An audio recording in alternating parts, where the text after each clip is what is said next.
The New Gate. Esse é um VR MMORPG da nova geração, que usa tecnologia de ponta nunca antes vista nesse mundo. Vamos nos aventurar, criar raças de até 7 personalidades, sei lá o que, derrote monstros com seus companheiros, forme grandes fortunas. Só que certo dia, The New Gate se tornou um jogo mortal. Você não podia mais sair de dentro do jogo uma hora, e morrer dentro do jogo era morrer de verdade no mundo real. Eu acho que eu já vi isso em algum lugar, acredita? E tá aí o nosso protagonista, de capa preta, espada. Né?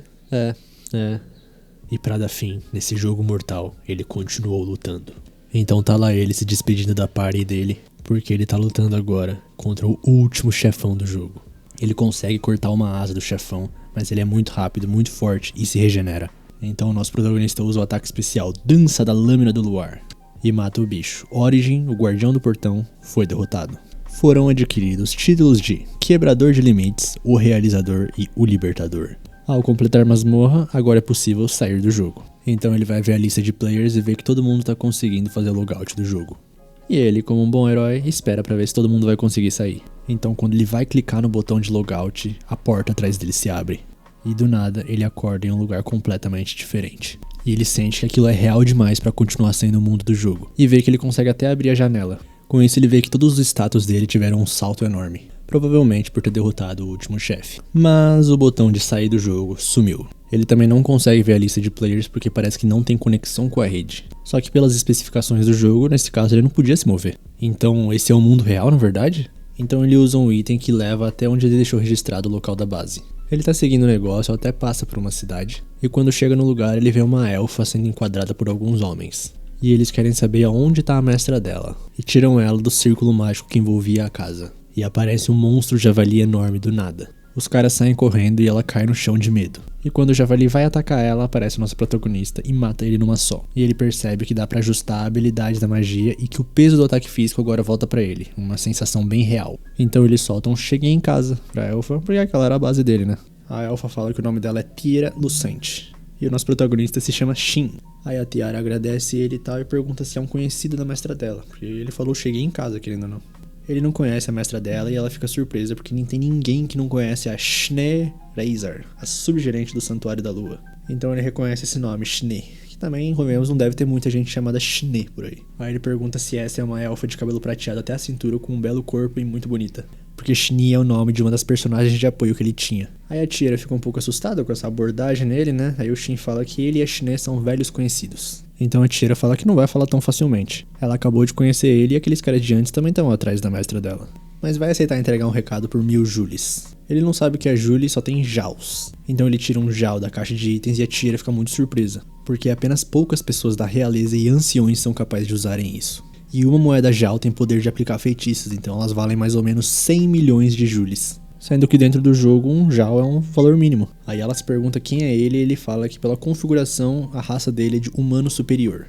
Mas os humanos superiores foram todos extintos. Ele fica preocupado da humanidade ter sido extinta, então ela fala que apenas os humanos de nível superior. Tipo aqueles caras de antes eram humanos comuns. Eram apenas 6 no número de humanos superiores que existiram.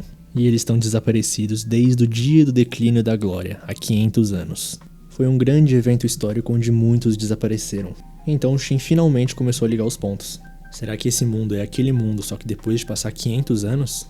Então ele dá um Jal pra ela como forma de agradecimento e um símbolo da boa amizade. Aí a Tiara pergunta quem que seria tão idiota a ponto de dar uma coisa tão valiosa pra outra pessoa? E o Shin fala, eu. Então ele fala que ela podia aprender magia com isso já que ela é uma elfa. E ela fica surpresa dele ter visto ela como uma elfa. Porque a mestra tinha usado uma magia ilusória pra mudar a aparência dela. Porque elfos de cabelo preto são um símbolo do mau agouro. Ela foi expulsa da aldeia porque esse cabelo atrai tragédias. E a Schnee abrigou ela e fez uma barreira mística em volta da loja. Ele pergunta se não tem como desfazer isso e ela fala que a mestra tá pesquisando. Ela fala que o cabelo dela era prateado no começo. E ele percebe algo e então vai abrir a janela de habilidades. E isso ela não consegue ver, então parece que ele tá doido na cabeça, mexendo no vento. Então ele identifica a maldição e já vai purificar ela. Ele consegue acabar com a maldição, mas só um pedaço do cabelo dela volta ao normal. Então ela chora e começa a agradecer. Depois de 100 anos, ela pôde ver o cabelo dela de novo. Então o Shin fala pra eles tentarem sair da barreira mística. Eles conseguem sair e fazem uma caminhada. E ela tá muito feliz de poder ver além da loja depois de 100 anos. Aí eles voltam pra loja e o Shin fala que ele vai pra próxima cidade. Porque se a Shine for quem ele tá pensando, provavelmente tem outros personagens de apoio. Então ela dá uma carta de recomendação pra ele. Porque na entrada do reino tem uma fila de inspeção e tal, mas com isso ele pode passar direto. A Tiera fala que nem com isso ela ia conseguir compensar o que ele fez por ela. E com isso o Shin vai embora pra cidade. E ele realmente consegue evitar a fila enorme da cidade com a carta. E o cara que tá acompanhando ele fala que esse é um negócio impressionante, porque com isso ele pode pedir até uma audiência com o rei. Aí ele vai pra guilda de aventureiros, porque pra juntar informações é o melhor lugar pra começar. Aí ele chega na bancada, a mulher pergunta o que ele quer e ele fala que quer se registrar como aventureiro. Aí ela manda ele pra outro lugar e nesse outro lugar tá ela de novo. Então a mulher explica que aquela lá de baixo era a Cílica, a irmã mais velha gêmea dela. E ela é a Cílica. Aí ele paga a taxa, preenche tudo, só que o cartão da guilda só vai ficar pronto no dia seguinte. O Shin começa a observar as pessoas e vê que elas só estão usando armadura de couro ou ferro, então provavelmente a qualidade geral é menor do que no jogo. E a garçonete é a Celica. Ela fala que ajuda lá nas horas vagas, então serve o prato dele e fica lá olhando ele comer. Porque ela quer conferir uma coisa, sobre ele ter uma carta de recomendação da loja Santuário da Lua. Aí o Shin fala pra eles irem depois de comer porque ele prefere evitar de dar de cara com o mestre da guilda assim que entrar na sala. Só que na verdade o mestre da guilda já tá ali, é o grandão atrás dele e também é o velho esquisito que tava na recepção. O nome dele é Barlux Ren, e ele também tem uma carta de recomendação, então os dois colocam em cima da mesa e elas começam a brilhar. Porque as cartas de recomendação ressoam e brilham ao se aproximarem uma das outras. Aí o mestre pergunta se foi da Tiera ou da Shine que ele recebeu e o Shin fala que foi da Tiera. Então o Barlux começa a explicar que com essa carta você pode entrar em praticamente todos os países sem passar por inspeção. É aceito por todas as guildas e em algumas nações, como Bairlicht, que é a que eles estão agora, até concedem uma audiência com o rei. E o Shin começa a pensar que realmente a Shine ficou bem poderosa. E o mestre fala que tem muita gente querendo roubar isso. Então ele só vai falar uma coisa: se o Shin não tiver certeza que consegue proteger essa carta, ele tem que destruir aqui e agora. Então o Shin fala que tá tudo bem, e o mestre fala que gostou de ouvir isso e que agora vamos testar suas habilidades. Fim do dia e o Shin tá exausto, deitado na cama já. Então ele acorda nesse mundo, não no mundo real, e aparece na guilda já agradecendo a Celica pela recomendação de hotel. Até troca de roupa porque um aventureiro de nível inferior não deveria se vestir de forma tão pomposa. Então ele recebe o cartão da guilda e tal, e a Celica explica que há 9 ranks de aventureiro, SS, S e de A até G, e que ele pode aceitar trabalhos de até 2 níveis superiores ao seu. Mas ele já tinha em mente uma missão que gostaria de fazer, que é colher gramas Hilks, e a Celica autoriza. E ela fica surpresa porque ele não parece nem um pouco imponente, mesmo depois do Barlux falar que ele é bem habilidoso. Então ele tá na floresta há 3 horas tentando colher grama Hilk, porque no jogo essa é uma missão de iniciantes. Então ele percebe um monstro no radar se movendo de um jeito esquisito. Ele chega perto e vê que é um Skullface Jack, nível 359, bem forte. E se lembra que na guilda estavam falando que pessoas morreram quando foram atacadas por um Skullface Jack. Então o Shin não pode ignorá-lo.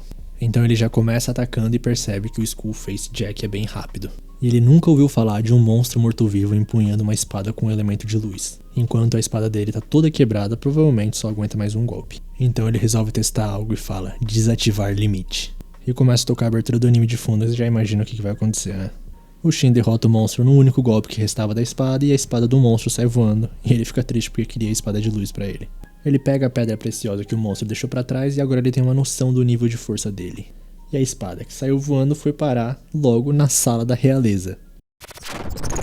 Parecia que ia ser uma cópia e cola de Sword Art Online, né? Mas acho que não, né? Agora é só um Isekai qualquer agora. Só virou um Isekai normal agora. Mas a história não tem jeito. Eu gosto até desses Isekaizinhos, de historiazinha qualquer, de animaçãozinha qualquer. Então é isso. Quem gostou deixa o like, comenta aí se você gostou. E é isso, tamo junto, se inscreve no canal, valeu, falou!